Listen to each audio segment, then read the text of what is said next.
I made a video a couple of days ago explaining that Call of Duty Zombies is one of the best games ever made. Will put an extra 2 inches on your peen or tighten up your taco. So no doubt you've been playing it non-stop because you want to be the best version of yourself possible. But the question arises, do you play it by yourself, Han Solo, or do you squad up, duo, trio, or quad?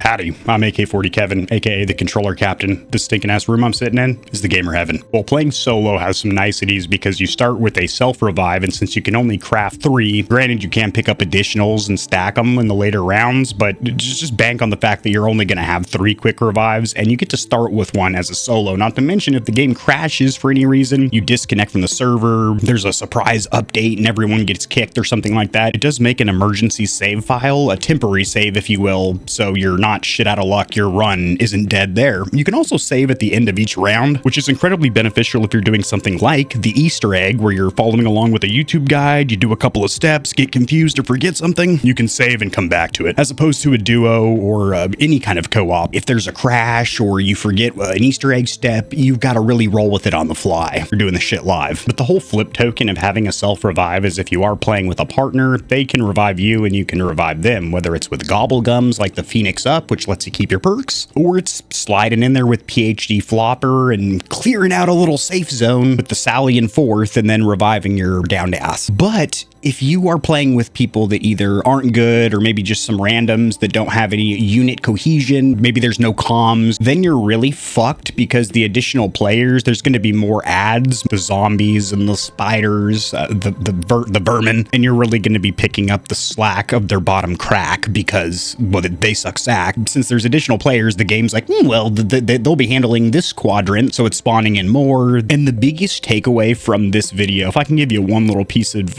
advice right now, it's going to be to not play with strangers or randoms. You can kind of get away with that in certain modes, like multiplayer, obviously. Hell yeah, of course you're going to get thrown in with a pool of randoms. But zombies is different, and usually when you get together with randoms, a lot of times they just want to run around in a circle and shoot zombies in the head or something like that. So if you're trying to do the actual story, the Easter egg, you're kind of fucked because it's usually pretty long, multiple steps, a little bit complicated, and if people don't know what they're doing or they just want to jerk and jack themselves around the map, that's cool. But if you're playing with buddies, you can all talk in Discord and be like, hey, I want to turn on the Rampage Inducer and stay on the roof of Liberty Falls, pop a double XP token and grind for camos. Cool. Everyone knows what they're doing. In my opinion, the best experience is going to be either solo or playing duo with a close friend that knows what they're doing. You guys have good communication. You guys have watched the same YouTube guides and tutorials, so you have the same knowledge. A big reason for preferring duo over trio or quads is a lot of the quest steps. For example, defusing the mandatory bombs in Terminus, which will wipe if you don't do it. Everyone has to be defusing a bomb. Same thing with grabbing the repair parts from the lockdown and the ship. There's only 1 piece if you're a solo, 2 if you're a duo, and you get the point. More if there's more players. You can get away with a trio, but anything like a 3 or a 4 piece, again, there's just so many ads. It does seem like a lot of the loose ads, the zombies, the vermin, the small enemies are going to just kind of swarm you, which is whether you're playing by yourself or with comrades, amigos. I would genuinely steer clear of the directed mode unless you're using it to grind camos and you just don't want to have the big enemies like manglers and abominations pop up and you just want to focus on zombies, critical hits, because it caps the rounds to 15. It holds your hand through several steps. Well, through all the steps, although not the most efficient or optimized. You can actually do a much more faster, a clean run through on your own, but it also disables all the Easter eggs, including just the small ones that you might want to use, like whacking the vending machine to get some treats. And then a big one is going to be using Etherella to cheese the final boss fight. It's such a limited mode. It is such a like bare bones, stripped down mission, not even missionary position, because that's enjoyable. Just a goddamn a side pound. I don't know, like what do people not really like? It's not fun. And even if you're a new player, I feel like it's too hand-holdy. In my opinion, the best usage of directed mode is going to be grinding camos because you don't have to worry about big enemies spawning in because it's capped at 15. So to wrap up, don't play with randoms. solos. Playing as a solo is cool because you can save your progress and you start with a quick revive. But playing in a well calmed up duo or trio, maybe a quad, but that's pushing it. That's probably going to be the most fun and definitely the most efficient if you're trying to do things like the Easter egg or high rounds or anything other than just jerking and jacking, which is always a fun way to play zombies. Shucking and jiving. Drop in the comment section below if you've been playing zombies or multiplayer, campaign, a completely different game, and I'll see you Stallions and Stallionettes tomorrow.